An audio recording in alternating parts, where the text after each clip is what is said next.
Hello friends, welcome back to Anveshana channel. आज हम लोग पढ़ेंगे देवनागरी लिपि की विशेषताएं और मानकीकरण। ठीक है, ये इकाई एक का लास्ट टॉपिक है, तो इस टॉपिक को हम लोग पूरे विस्तार से पढ़ेंगे। ठीक है, चलिए, ये टॉपिक काफी इम्पोर्टेंट है, तो इस टॉपिक को हम लोग पूरे विस्तार से पढ़ेंगे। ठीक है, चलिए पढ़ना स्टार्ट करते हैं।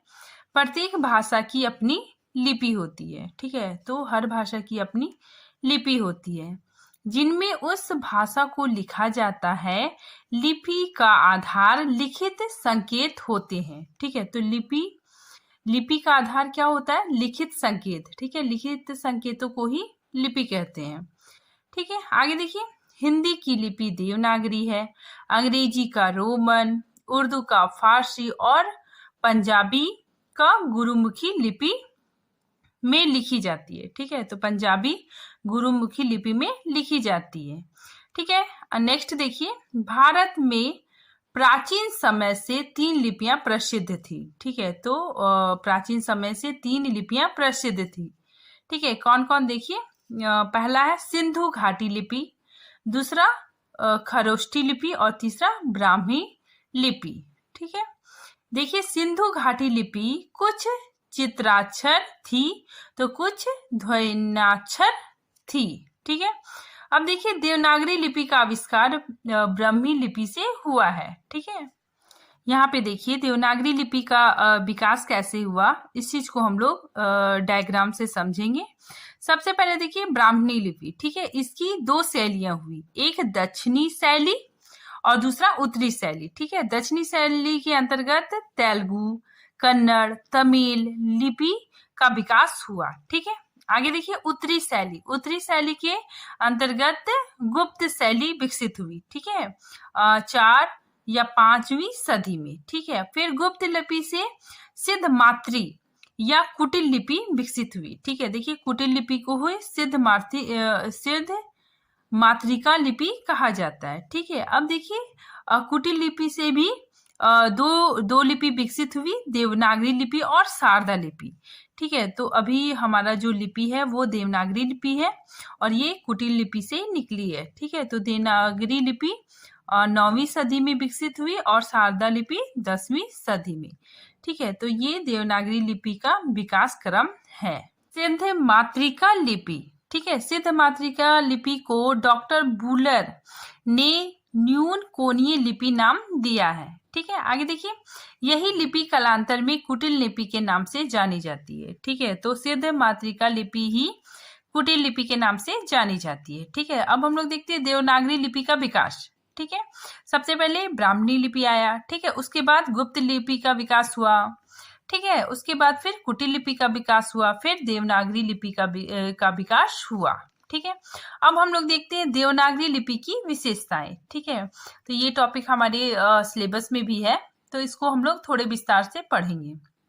देखिए, देवनागरी लिपि में वर्णमाला का वर्गीकरण अत्यंत वैज्ञानिक है। ठीक है, तो वर्णमाला का वर्गीकरण अत्यंत वैज्ञानिक है। ठीक है, नेक्स्ट देखिए, इनके सभी वर्ण सभी ध्वनियों को प्रस्तुत करने में सक्षम है। ठीक है, तो इसका सभी वर्ण, ठीक है, सभी वर्ण की अपनी ध्वनियां होती है।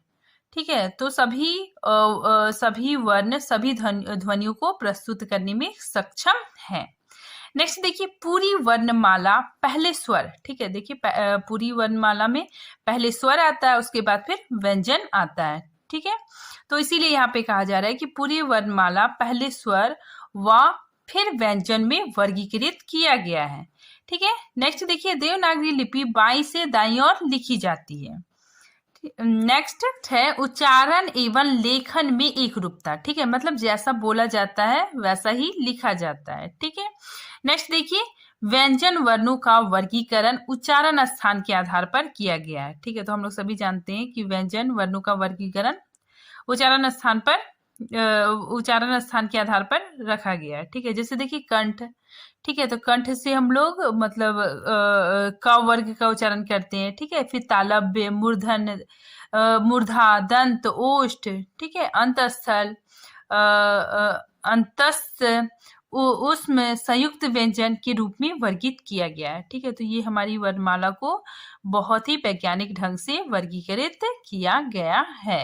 आगे देखिए, पुनः व्यंजनों को अल्पप्राण, महाप्राण, अघोष व सघोष में वर्गीकृत किया गया है। ठीक है, ऐसी विशेषता किसी अन्य लिपि में देखने को नहीं मिलती है। ठीक है, आगे देखिए, देवनागरी लिपि एक अक्षरात्मक लिपि है। ठीक है, ये बहुत इंपॉर्टेंट है, क्वेश्चन इससे बहुत बार आता है कि देवनागरी लिपि क्या है, तो अक्षरात्मक लिपि है। ठीक है, अक्षरात्मक लिपि में वर्ण के ऊपर, नीचे, दाएं बाएं कहीं भी मात्राओं का प्रयोग हो सकता है। ठीक है, परंतु उच्चारण पहले वर्ण का होगा और उसके पश्चात मात्राएं उच्चारित होंगी। ठीक है, तो इसमें पहले उच्चारण वर्ण का होता है, उसके बाद फिर उसकी मात्रा का उच्चारण होता है। ठीक है, जैसे देखिए कोमल, तो पहले हमने क का उच्चारण किया। ठीक है, फिर उसकी मात्रा का उच्चारण बोला कोमल। ठीक है, नेक्स्ट देखिए, देवनागरी लिपि में मुख वर्ण नहीं है। ठीक है, तो इसमें साइलेंट वर्ड नहीं है। ठीक है, जैसे हम लोग इंग्लिश में देखते हैं, जैसे नाइफ। ठीक है, तो नाइफ लिखते हैं तो हम लोग मतलब के क्या हो जाता है, साइलेंट हो जाता है। ठीक है, तो हम लोग उच्चारण क्या करते हैं, नाइफ। ठीक है, NIFE। ठीक है, अगर हम लोग के का उच्चारण करेंगे तो का नाइफ हो जाएगा। ठीक है, तो इंग्लिश में क्या होता है कि मतलब साइलेंट लेटर होता है और हिंदी में साइलेंट लेटर नहीं होता है। ठीक है, तो इसीलिए यहाँ पे बोला जा रहा है कि देवनागरी लिपि में मुख वर्ण नहीं होते हैं। ठीक है, नेक्स्ट देखिए, अक्षरात्मक लिपि अक्षर प्रयोग के कारण कम स्थान घेरती है। ठीक है, तो देवनागरी लिपि में बहुत कम स्थान घेरती है। ठीक है, ये कम खर्चीला है। ठीक, जैसे देखिए यहाँ पे मैंने कृष्णा लिखा, तो इसका जगह देखिए कितना कम स्थान घेर रही है। फिर इसी को मैंने रोमन में लिखा, ठीक है, इंग्लिश में लिखा, तो वो काफी जगह घेर रही है। ठीक है, तो इस दृष्टि से भी देवनागरी लिपि उत्तम है। ठीक है, नेक्स्ट देखिए, देवनागरी लिपि एक वैज्ञानिक लिपि है। ठीक है, शिरोरेखा के कारण भी देवनागरी लिपि की वैज्ञानिकता स्पष्ट होती है। ठीक है, तो इसमें शिरोरेखा लगाई जाती है। ठीक है, और शिरोरेखा लगाने से वर्णों व शब्दों के बीच अंतर किया जाता है। ठीक है, तो इसी कारण वर्णों व शब्दों के बीच अंतर किया जाता है। ठीक है, नेक्स्ट देखिए, देवनागरी लिपि को सीखना एकदम आसान है। ठीक है, तो देवनागरी लिपि को सीखना बहुत ही आसान है। ठीक है, देवनागरी लिपि के लिए एक पड़ी रेखा, ठीक है, पड़ी रेखा मतलब ऐसे स्लीपिंग लाइन की जैसा। ठीक है, एक खड़ी रेखा, ठीक है, खड़ी रेखा, और एक अर्धवृत्त। ठीक है, अर्धवृत्त मतलब ऐसे कर्व, ठीक है, का सहारा ही काफी है। ठीक है, मतलब इतना सीखने के बाद देवनागरी लिपि बहुत आसानी से हम लोग सीख सकते हैं। नई ध्वनियां ग्रहण करने की क्षमता। ठीक है, तो देवनागरी लिपि में नई ध्वनियों को ग्रहण करने की क्षमता होती है। ठीक है, जैसे देखिए क, ख, ग, ज, ये सब अरबी फारसी के शब्द है। ठीक है, क्योंकि इसके नीचे नुक्ता लगा हुआ है, तो ये सब मतलब ये सब वर्ण भी देवनागरी लिपि में प्रयोग किए जाते हैं। ठीक है, फिर देखिए डॉक्टर, डॉक्टर में जो ऊपर जो चांद बना हुआ है, तो ये भी क्या है,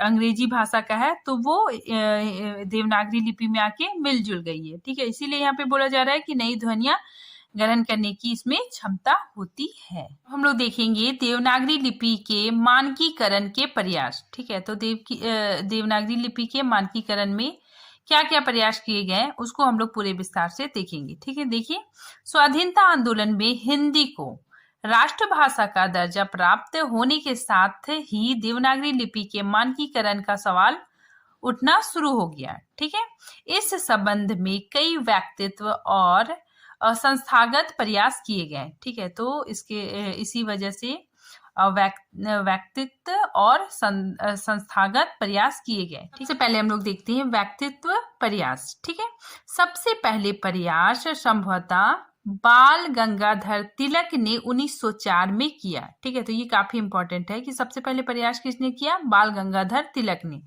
ठीक है, 1904 में। ठीक है, ये डेट आप लोग याद रखिएगा। आगे देखिए, उन्होंने अपने पत्र केसरी के लिए एक फॉन्ट तैयार किया।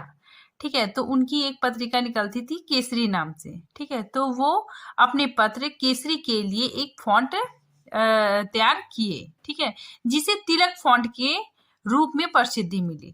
ठीक है। आगे देखिए, इस फॉन्ट में अनावश्यक संकेतों को काट छाट दिया गया और पूरी देवनागरी के लिए 190 टाइप का फॉन्ट सामने आया। ठीक है, तो इसमें बहुत सारे थे। ठीक है, तो सबको काट छाट के 190 टाइपों का फॉन्ट सामने आया। ठीक है, मतलब 190 फॉन्ट रखा गया।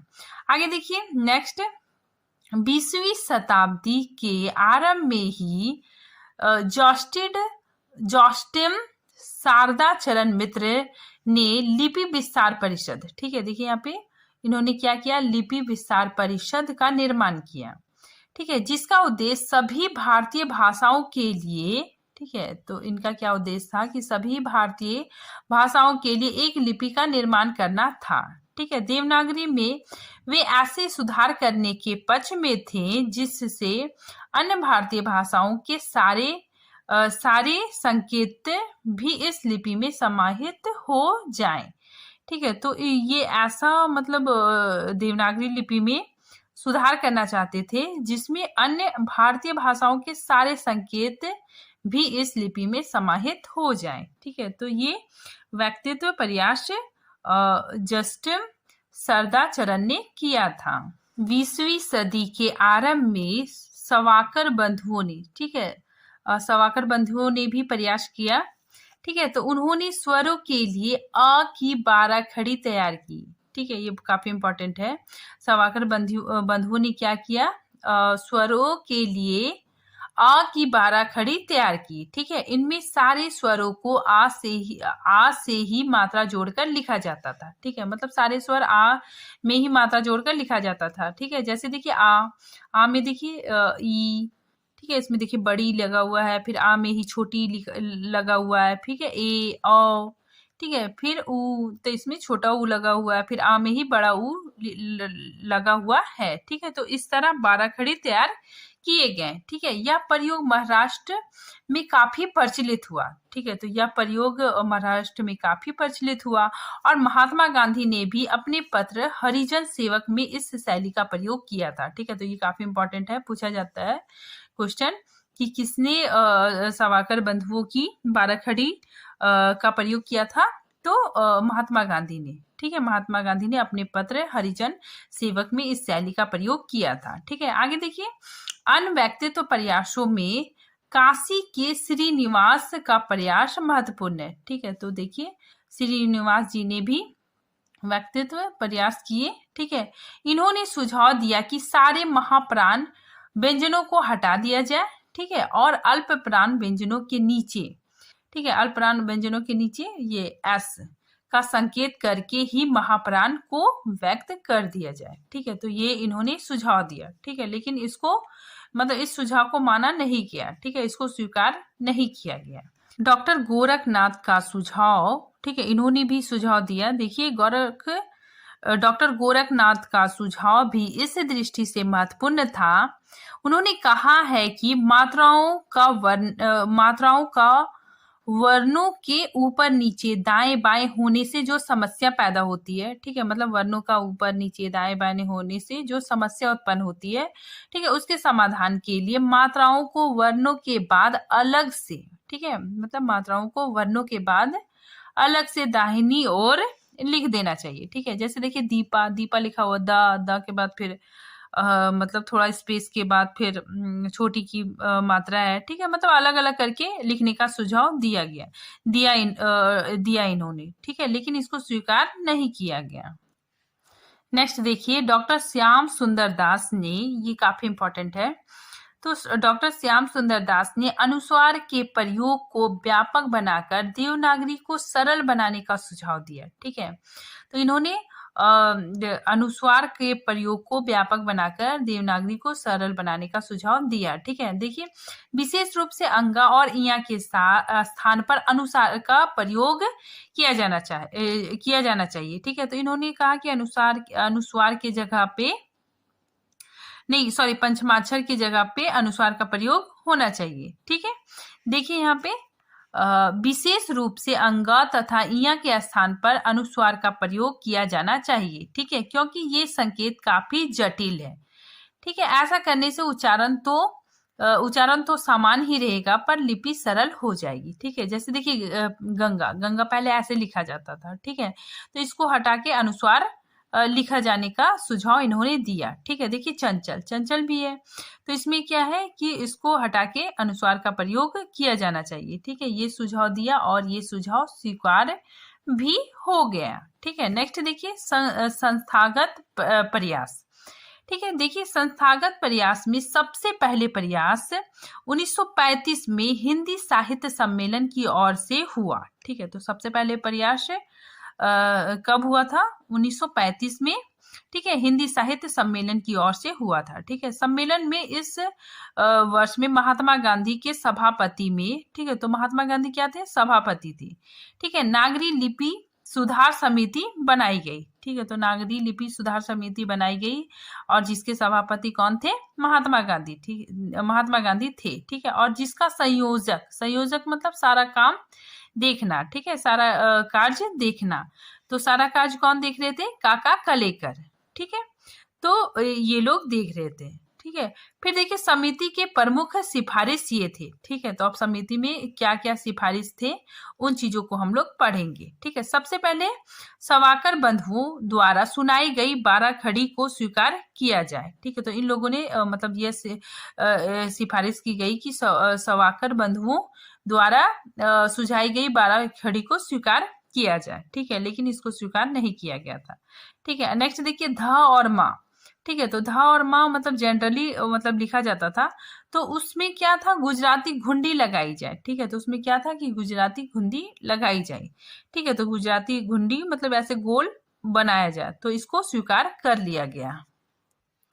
नेक्स्ट देखिए व्यंजन संयोग में ऊपर नीचे की स्थिति को समाप्त कर दिया जाए। ठीक है, तो यह मतलब सिफारिश की गई कि व्यंजन संयोग में ऊपर नीचे की स्थिति को समाप्त कर दिया जाए। ठीक है, जैसे यहाँ पे देखिए छा लिखा हुआ है, फिर दा के नीचे ध लिखा हुआ है। ठीक है, आदि के स्थान पे द। ठीक है, द मतलब हलंत में, उसके बाद फिर द। ठीक है, फिर नेक्स्ट देखिए द हलंत में, उसके बाद फिर धा, मतलब इस तरह लिखने का मतलब सुझाव रखा गया। ठीक है, कि मतलब एक लेटर के नीचे नहीं लिखना है, मतलब हलंत दे के लिखना है। ठीक है, तो ऐसी सिफारिश की गई। ठीक है, नेक्स्ट देखिए सिरोरेखा लेखन में ना रहे। ठीक है, तो ये भी सिफारिश की गई कि सिरोरेखा लेखन में ना रहे। ठीक है, पर मुद्रण में, ठीक है, मुद्रण में बनी रहे। ठीक है, मतलब टाइपिंग वगैरह हो तो उसमें बनी रहे। ठीक है, नेक्स्ट देखिए ई की मात्रा जैसी है वैसी ही रहे। ठीक है, अन्य मात्राएं रेप और अनुस्वार चिन्ह व्यंजन के बाद हटाकर अलग से लिखे जाए। ठीक है, जैसे देखिए इसको मतलब इस तरह लिखने का भी सिफारिश किया गया। ठीक है, जैसे देखिए रानी लिखना है तो रा लिखिए। ठीक है, फिर मात्राएं अलग करके लिखना, तो ये काफी मतलब अटपटांग लग रहा था। ठीक है, तो ये इसको स्वीकार नहीं किया गया। ठीक है, नेक्स्ट आगे देखिए 1945 ईस्वी में काशी नागरी प्रचारणी सभा ने नागरी लिपि सुधार उप समिति का निर्माण किया। ठीक है, देखिए 1945 में क्या हुआ? काशी नागरी प्रचारणी सभा ने नागरी लिपि सुधार उप समिति का निर्माण किया गया। ठीक है, इस समिति ने श्रीनिवास, जो हम लोग अभी पढ़े, श्रीनिवास और गोरखनाथ के सुझावों को अस्वीकार कर दिया। ठीक है, आगे देखिए देवनागरी के मानकीकरण के संबंध में सबसे बड़ा और पहला सरकारी प्रयास, ठीक है, ये काफी इंपॉर्टेंट है, सबसे बड़ा और पहला सरकारी प्रयास 1947 ईस्वी में किया गया। ठीक है, और इस वर्ष उत्तर प्रदेश सरकार ने आचार्य नरेंद्र देव की अध्यक्षता में एक समिति का गठन किया गया। ठीक है, देखिए इस समिति में अभी तक दिए गए सभी सुझावों के आधार पर संतुलित राय व्यक्त करने को कहा गया। ठीक है, देखिए सभी सुझावों का गहरा विश्लेषण करने के बाद समिति ने जो संस्तुतियां दी वे इस प्रकार है। ठीक है, देखिए अब ये फाइनल बताया जा रहा है कि क्या क्या हुआ। देखिए आ की 12 खड़ी का प्रयोग ठीक नहीं है। ठीक है, इसको अस्वीकार कर दिया गया। नेक्स्ट देखिए मात्राएं यथा स्थान, ठीक है, यानी ऊपर नीचे दाएं बाएं बनी रहेगी। ठीक है, मतलब मात्राएं जो का तो रहेगा। ठीक है, पर उन्हें व्यंजन से हटाकर लिखा जाएगा। ठीक है, आगे देखिए, व्यंजन संयोग में व्यंजन के नीचे की ओर ना जोड़ा जाए। ठीक है, मतलब व्यंजन जो नीचे लिखा जाता है वो नीचे ना जोड़ा जाए। ठीक है, व्यंजन संयोग की स्थिति या तो व्यंजन की पाई हटा दिया जाए या हलंत का प्रयोग किया जाए। ठीक है, यहाँ पे देखिए, जैसे व्यंजन के नीचे ना लिख के उसको हलंत के साथ लिखा जाए। ठीक है, तो ये कहा गया। ठीक है, नेक्स्ट देखिए, पंचमाक्षर। ठीक है, पंचमाक्षर के स्थान पर अनुस्वार का प्रयोग किया जाए। ठीक है, तो ये भी सुझाव मतलब रखा गया। ठीक है, मतलब ये भी मतलब इसको स्वीकार किया गया। ठीक है, नेक्स्ट देखिए, शिरोरेखा लगाई जाए। ठीक है, तो ये भी कहा गया कि शिरोरेखा लगाई जाए।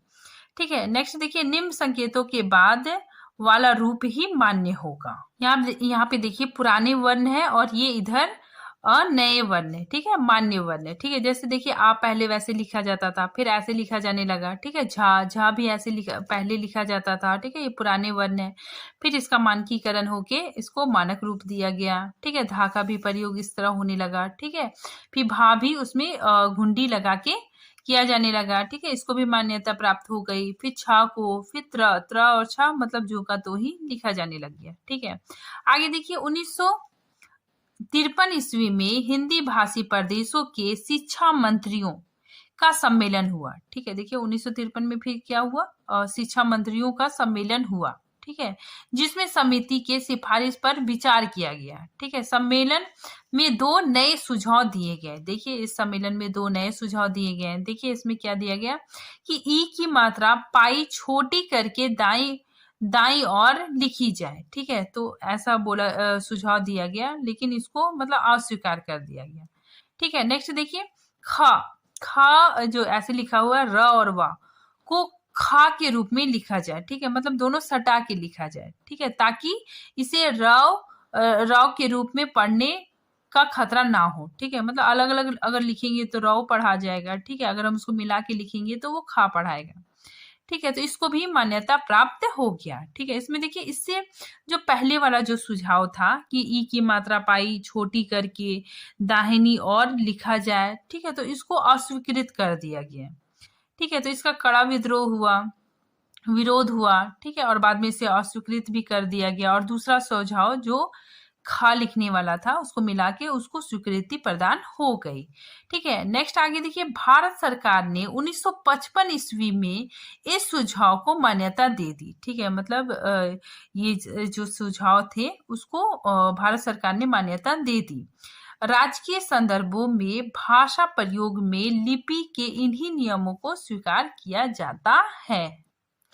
आगे देखिए, भारत सरकार के शिक्षा मंत्रालय ने इस दिशा में कई स्तर पर प्रयास किए। ठीक है, सन 1966 ईस्वी में मानक देवनागरी वर्णमाला प्रकाशित की गई। ठीक है, तो 1966 में मानक देवनागरी वर्णमाला प्रकाशित की गई। ठीक है, इसमें मूलतः उन वर्णों पर ध्यान दिया गया जिसको एकाधिक तरीके से लिखा जाता था। ठीक है, ऐसे वर्णों के लिए एक रूप निश्चित कर दिया गया। ठीक है, तो वर्णों के लिए एक रूप निश्चित किया गया। इसी मंत्रालय की ओर से 1967 में हिंदी वर्तनी का मानकीकरण का प्रकाशन हुआ। ठीक है, अब हम लोग देखते हैं देवनागरी लिपि के संबंध में महत्वपूर्ण कथन। ठीक है, देखिए, नागरी लिपि से बढ़कर वैज्ञानिक लिपि मैंने नहीं पाई। ठीक है, ये किसने कहा? आचार्य विनोबा ने। ठीक है, देवनागरी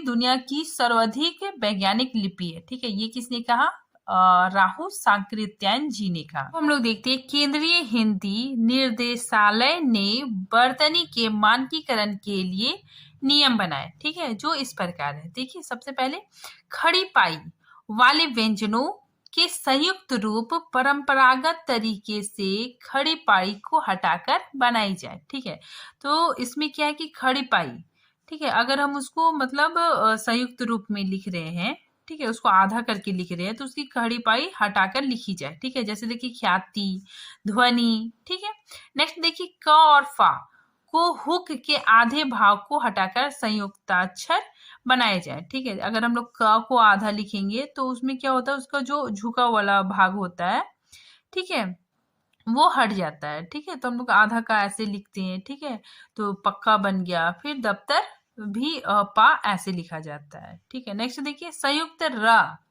के प्रचलित तीनों रूप यथावत रहेंगे। ठीक है, तो इसमें यह बताया गया कि रा के तीनों रूप जो के तो रहेंगे। ठीक है, जैसे देखिए, प्रकार, धर्म, राष्ट्र। ठीक है, तो तीनों रूप यथावत रहेंगे। नेक्स्ट देखिए, संज्ञा शब्दों के अंत में ई का प्रयोग होना चाहिए।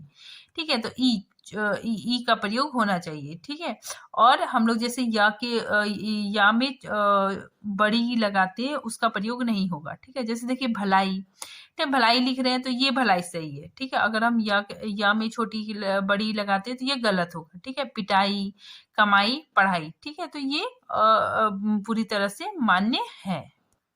वर्णों को संयुक्त करने की प्रक्रिया हलंत लगाकर की जाए। ठीक है, देखिए, अगर लट्टू, पहले लट्टू ऐसे लिखा जाता था। ठीक है, उस तरह ना लिख के हलंत में लिखा जाने लगा। ठीक है, तो इसको मान्यता प्राप्त हुई। ठीक है, ठीक है, मिट्टी, मिट्टी ऐसे ना लिख के इसको मतलब हलंत लगा के लिखा जाना चाहिए। ठीक है, विद्यालय, देखिए अब तो विद्यालय ऐसे ही लिखा जाने लग गया। ठीक है, तो इसमें क्या हो गया, हलंत लगा के लिखा जाना चाहिए। ठीक है, नेक्स्ट देखिए, अनुस्वार और अनुनासिक दोनों प्रचलित है। ठीक है, तो मानक हिंदी में क्या है कि अनुस्वार और अनुनासिक दोनों रूप प्रचलित है। ठीक है, फुल स्टॉप को छोड़कर शेष विराम चिन्ह अंग्रेजी वाले ग्रहण कर लिए जाएं। ठीक है, तो इसमें यह बताया गया कि जो मतलब इंग्लिश के जो इतने विराम चिन्ह है उसको मतलब ग्रहण किया जाए। ठीक है, जैसे देखिए, कॉमा हो गया। ठीक है, फिर कॉमा हो गया। फिर इंग्लिश के जितने सारे मतलब विराम चिन्ह है उसको मतलब ग्रहण किया जाए। ठीक है, नेक्स्ट देखिए, पुराने वर्ण। ठीक है, तो पुराने वर्ण को मानक वर्ण में चेंज किया गया। ठीक है, जैसे यहाँ पे देखिए, जो हम लोग नीचे लेटर लिखते थे उसको हलंत के रूप में लिखा जाने लग गया। ठीक है, नेक्स्ट देखिए, संयुक्त वर्णों का प्रयोग संयोग, लेखन व उच्चारण। ठीक है, लघुता व तीव्रता को दर्शाता है। ठीक है, इसे भी बरकरार रखा जाए। ठीक है, देखिए, छात्र, ज्ञ, श्र, ये मतलब सामान्य रूप से चलेगा। ठीक है, नेक्स्ट देखिए, हिंदी की कारक चिन्ह सभी प्रकार के संज्ञा शब्दों में प्रतिपादित से अलग लिखे जाए। ठीक है, जैसे इसमें देखिए, कारक चिन्ह। ठीक है, कारक चिन्हों को अलग से लिखा जाए, जैसे राम ने। ठीक है, राम को। ठीक है, राम का। तो इसमें क्या है कि जो कारक चिन्ह है उसको मतलब संज्ञा से अलग, पृथक मतलब अलग लिखा जाए। ठीक है, नेक्स्ट देखिए, सर्वनाम शब्द में ये चिन्ह प्रतिपादित के साथ मिलाकर लिखा जाए। ठीक है, तो संज्ञा में तो अलग लिखा जा रहा था कारक को, लेकिन सर्वनाम में उसको मिला के लिखा जाए। ठीक है, जैसे तूने, आपने, तुमको, तुमसे। अब देखिए, क्रियापद संबंधित नियम। ठीक है, देखिए, संयुक्त क्रियापदों में सभी अंगीभूत क्रियाएं अलग अलग लिखी जाए। ठीक है, तो इसमें क्या है कि अलग अलग लिखी जाए। ठीक है, जैसे देखिए, पढ़ा करता है। ठीक है, जाया करता है, तो क्रियापद जो है उसको अलग अलग करके लिखा जाए। ठीक है, नेक्स्ट देखिए, योजक चिन्ह। ठीक है, योजन चिन्ह को हाइफन भी कहा जाता है। ठीक है, तो इसका प्रयोग क्यों किया जाता है, देखिए, योजक चिन्ह हाइफन का विधान स्पष्टता के लिए किया जाता है। ठीक है, देखिए, द्वंद्व समास में पदों के बीच हाइफन लगाया जाता है। ठीक है, जैसे राम, लक्ष्मण, माता पिता। ठीक है, नेक्स्ट देखिए, समानता और समानता सूचक, जैसे सा, से, सी आदि में भी मतलब योजक चिन्ह का प्रयोग किया जाता है। ठीक है, जैसे देखिए, तुम सा। ठीक है, तुम सा होशियार कोई नहीं है, तो इसमें भी हम लोग योजक चिन्ह लगा रहे। ठीक है, चाकू, सी, जुबान। ठीक है, तो इसमें भी हाइफन लगाया जा रहा है। ठीक है, तो देखिए, ये पुराने वर्ण है। ठीक है, फिर इसको मानक वर्ण बनाया गया। ठीक है, आज ये टॉपिक यहीं पे खत्म होता है। नेक्स्ट टॉपिक हम अगले वीडियो में बनाएंगे। Thank you.